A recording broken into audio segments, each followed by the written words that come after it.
nous retrouvons nos invités. Avant de parler de ce duel qui continue entre la CEDEAO et Bamako, nous restons toujours à Bissau, la capitale de la Guinée. Bissau, la police empêche un congrès de l'Est-Parti au pouvoir après des divergences internes. Alors, Georges, on parlait de cet aspect. C'est vrai que c'est la politique, le pouvoir en place à Bissau aussi peut en profiter pour essayer de clouer complètement le bec à ce parti historique et bien organisé, le PAIGC. En fait, ce que je ne comprends pas, c'est que la justice a été saisie par rapport à une question qui est justiciable. Et là, les gens parlent des politiques. En fait, on a ce refrain, et comme l'a dit ça devient éternel.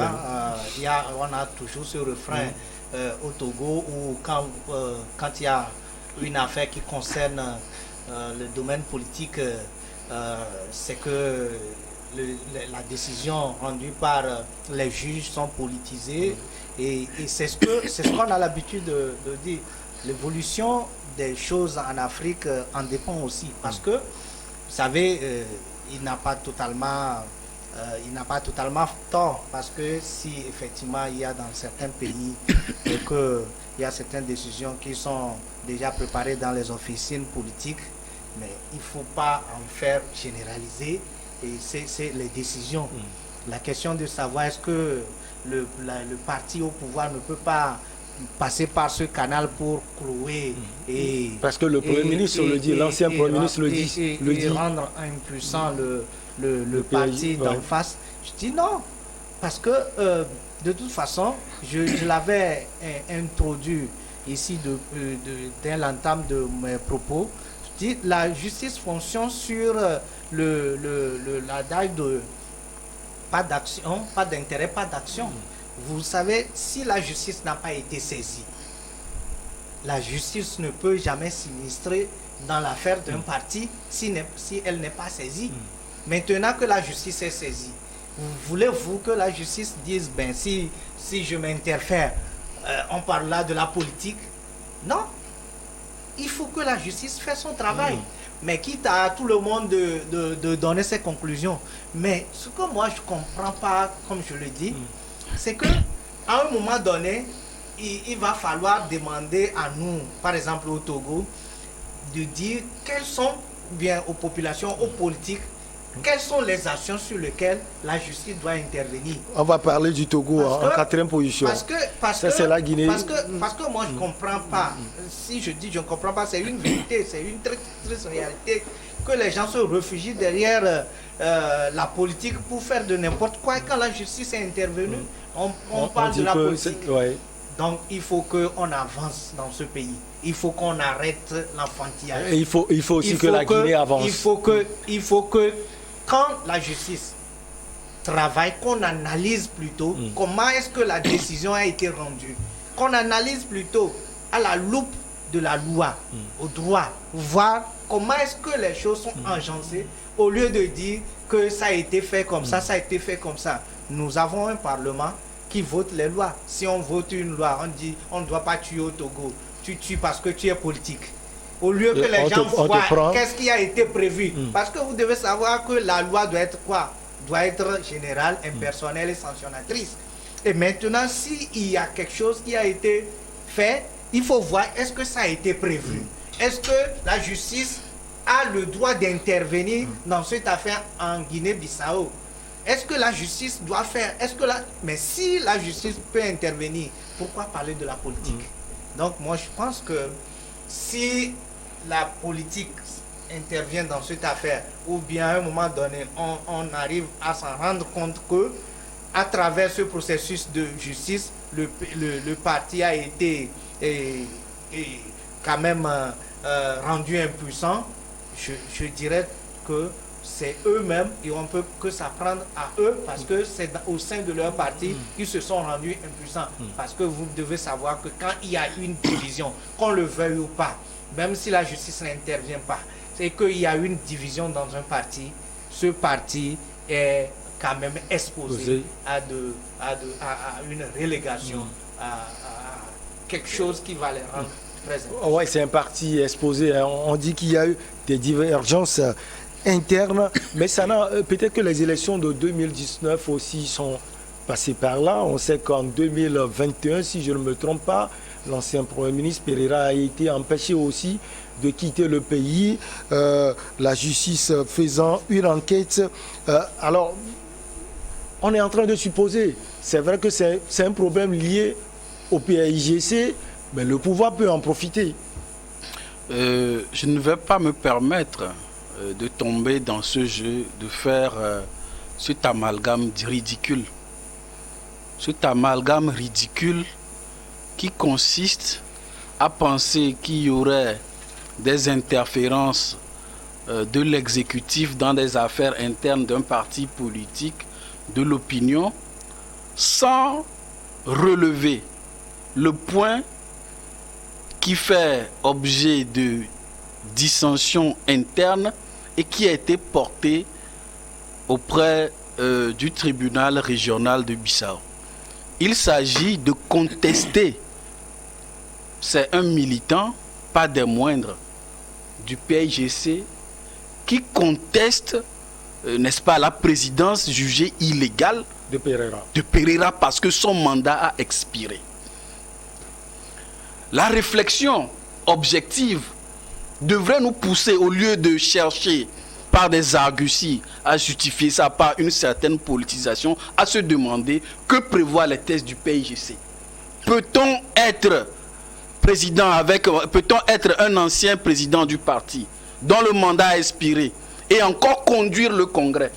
C'est ça la question fondamentale qu'il faut se poser.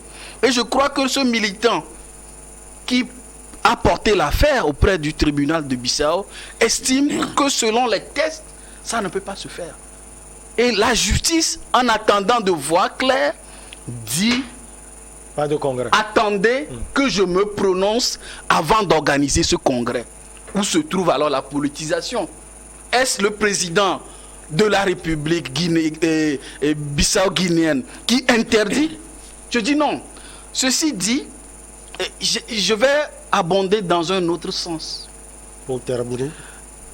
Et les associations et les partis politiques, ils sont soumis à la loi, ils sont soumis à une loi. Ce n'est pas parce que vous êtes association, vous êtes parti politique que vous avez le droit de poser tous les actes. Il faut que les actes s'inscrivent dans le cadre défini par la loi.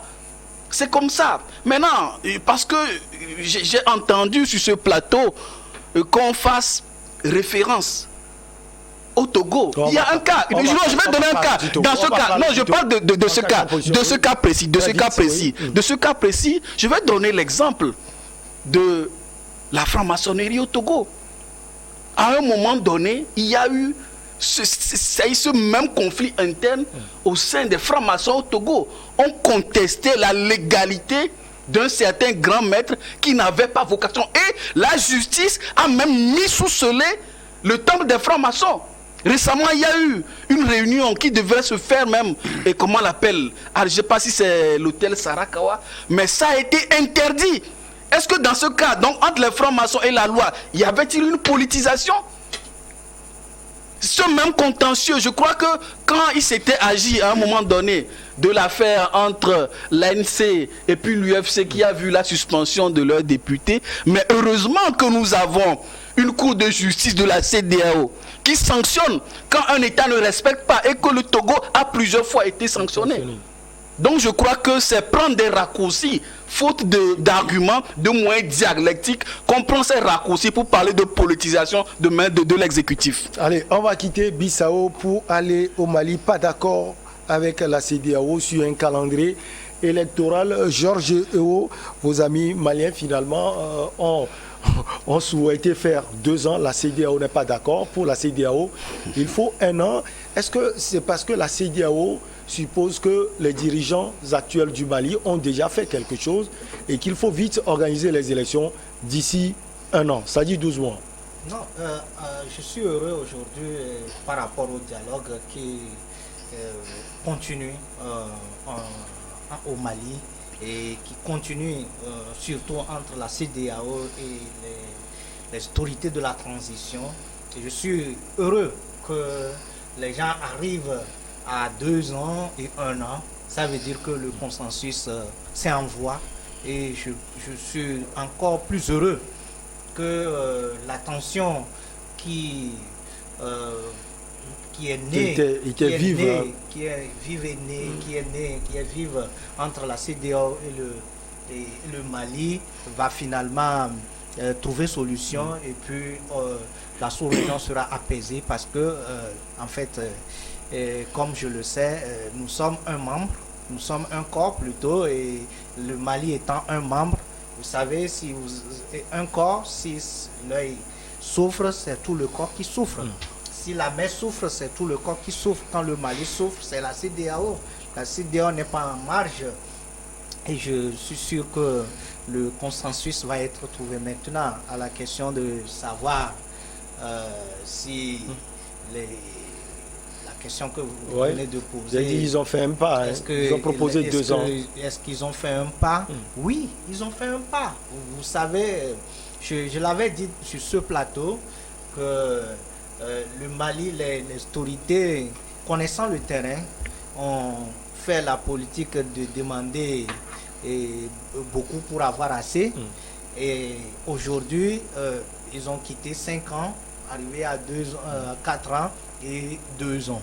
Ils n'ont pas été fermes sur les 5 ans. Ils ont dit entre 6 mois et 5 ans. Ce que enlissait les propos ou bien les relations entre la CEDEAO, c'est généralement les propos d'extérieur, demandant ou bien appelant la CEDEAO, appelant le président de la CEDEAO à agir contre les autorités maliennes. Vous voulez parler que l'extérieur, la main extérieure, que nous ne comprenons pas d'une manière ou d'une autre. La main de la France. Qui doit laisser cette main. Je ne sais pas si c'est la France ou bien ce que vous pouvez appeler.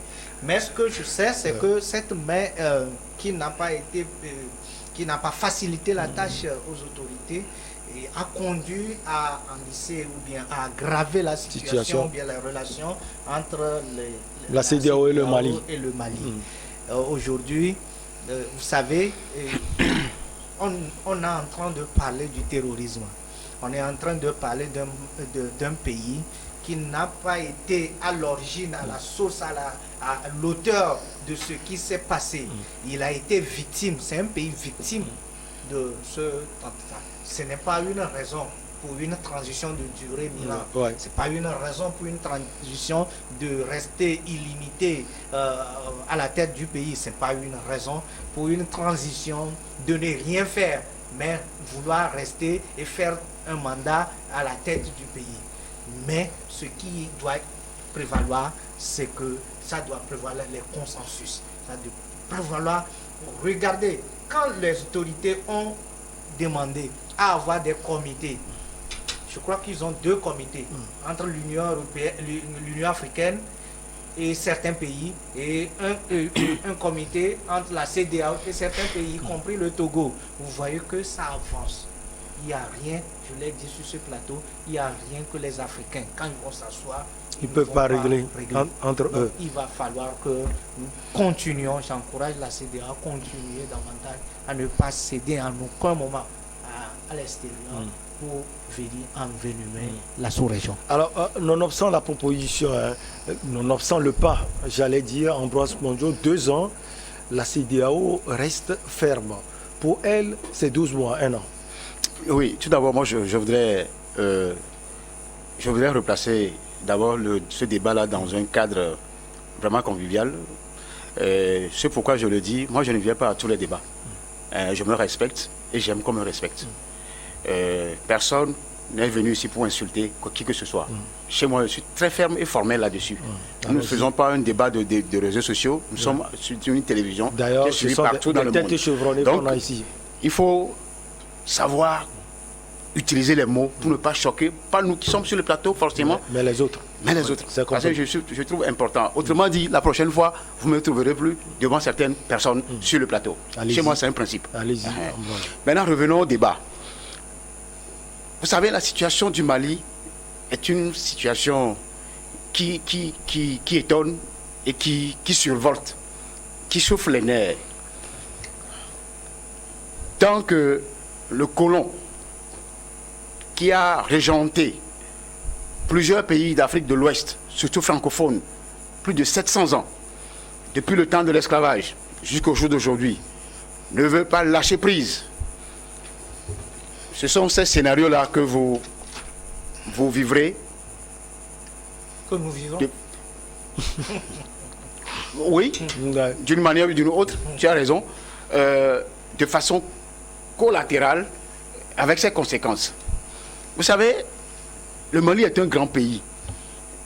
Au temps de Sundiata Keita, au temps de, je crois, de Kankan Moussa, ou Mansa Moussa, qui est qualifié comme l'homme le plus riche de tous les temps, jusqu'au jour d'aujourd'hui. Salomon a été riche, les Bill Gates sont riches en leur temps. Mais Kankan Moussa il a été déclaré l'homme le plus riche de tous les temps. Parce qu'il a visité, son papa a visité les États-Unis, avant même le fameux, comment on l'appelle, Christophe Colomb. Ouais. Parce qu'on parlait de 2000 bateaux à voile, que le maître de l'or, son nom c'est comme ça, le maître de l'or, a fait voyager jusqu'aux États-Unis, jusqu'aux Amériques, ça, avec les Amérindiens. Chose de plus pour le plateau. Oui. Allons-y. Ce qui veut dire que le Mali est un grand pays très riche. Même au temps de la guerre froide, le Mali avait son camp, au temps de Modibo. Donc les richesses qui sont au Mali sont convoitées par le colon depuis des siècles. Et il ne veut pas partir. La situation qui se présente aujourd'hui est que la CEDEAO soutienne aveuglement, aux côtés du président Macron, qui se trouve être le président de la CEDEAO, entre griffes, ne peut qu'être dénoncé par les exécutifs maliens. J'ai salué le trio qui dirige le Mali actuellement. D'abord le président Goïta, le premier ministre Maïga et Abdoulaye... le ministre de la Défense. Non, le ministre des Affaires étrangères. Tous, on dirait que tous se sont entendus pour diriger le Mali en cette période sensible. Et moi, je me réjouis parce que la France a rencontré garçon cette fois-ci. De la même manière, elle a subi en Centrafrique, avec certainement la coopération des Russes. Il faut quelqu'un au moins qui démontre à la France que vous n'êtes pas la seule puissance. Des mensonges, des histoires, la médiatisation a intoxiqué l'opinion publique nationale et internationale. Ça, tout le monde, nous on le sait maintenant. Moi, je suis journaliste. Je sais trier l'information qui quitte RFI, France 24, tout ça là, je sais. On va y revenir. Mais aujourd'hui, on ne peut pas laisser le Burkina faire 3 ans de transition et refuser au Mali de faire 3 ans ou 4 ans. Je suis désolé. Le problème de sécurité s'est posé au Mali. On a, avec Takuba, Barkhane, les terroristes ont occupé 80% du territoire. À peine 4 mois ou 3 mois que les Russes sont arrivés, les instructeurs russes sont arrivés. Je ne parle pas de Wagner. Ceux qui parlent de Wagner, c'est pour les peindre en noir, pour attirer la foudre. Ils ne l'ont pas parce que la Russie a un droit de veto au Conseil de sécurité. Ça, c'est un autre point. Les terroristes sont maintenant à bout de souffle. Ils sont chassés dans les coins et les recoins. Parce qu'il y a quelqu'un de sérieux qui est arrivé aider le Mali à régler le problème de sécurité que la France n'a daigné régler pendant 8 ans. Vous êtes sûr que tout va bien sur le plan sécuritaire, Ambroise? Tu ne peux pas aller pour le mieux. Au jour d'aujourd'hui, quand vous écoutez les leaders, les dirigeants maliens, même le ministre de la Renaissance, de la refondation que j'ai suivi hier sur BBC, il a été clair. Tous ces points-là qui ont été occupés par les djihadistes ils ont été chassés. Vous les croyez? La zone de... Ça peut être une communication aussi de leur part. Non. Les autres aussi le font. Ceux qui sont aujourd'hui les adversaires, ennemis du Mali, c'est la France. Pourquoi les médias français ne disent pas le contraire? Ce qu'ils ont trouvé faire, c'est d'intoxiquer les gens par rapport à un certain nombre d'assassinats ciblés, alors que aussi des témoignages aussi. Oh, ça, on sait comment ça se fabrique. Personne ne viendra me dire, moi, que tout ce que raconte... Moi, je suis journaliste aussi, hein. Ça fait des années que je suis dedans. Je sais filtrer le vrai du faux. La manière dont les médias occidentaux intoxiquent les gens avec la désinformation, ça aussi, on le sait. Un membre du Congrès, je ne sais pas si c'est un membre du Congrès américain, un grand spécialiste des médias en Amérique l'a dit hier, qui comprend que c'est une des... La désinformation est généralisée maintenant, avec cette guerre de Russie-Ukraine. Alors, après, je vais vous poser cette question. Le Mali n'a pas Avant tort. de continuer, je vous pose cette question. Pourquoi si un membre d'un conseil, c'est pas un Russe, lui il dit quelque chose, on ne croit pas, quelque chose contre Poutine, on ne croit pas. Mais quand un Américain, un Occidental, lui il dit quelque chose contre l'Occident, on croit. C'est plutôt le contraire. Tout ce que les Russes disent, tout ce qui a de tendance occidentale, qui nous ont assimilés ici en Afrique, surtout francophones, qui nous ont occidentalisés, nous ont acculturés, heureusement que les Africains sont réveillés. Et ça ne fait pas 1 mois, 3 mois, beaucoup sont réveillés. Un patron m'a envoyé un message, on est sur une plateforme. Il m'a dit, il est actuellement à l'étranger, il dit, lui, il sait lire entre les lignes, que tout ce que nous échangeons, ils nous suivent de près. Ceux qui défendent le côté russe et le côté ukrainien. Mais il a compris qu'il y a trop de mensonges dans les médias occidentaux. Et pourquoi? Où laisse-t-il la contradiction dans le jeu des médias? Le jeu des médias, c'est la contradiction. Tout est peint en noir quand il s'agit de la Russie. Mais la Russie, mais vous savez, Dominique de Villepin, vous l'avez suivi? Quand vous suivez les gens il y a encore qui ont de la lucidité au sein de ces occidentaux-là. Il y en a qui sont bornés, qui ne veulent pas comprendre. Ils savent la vérité, mais ils ne veulent pas le dire.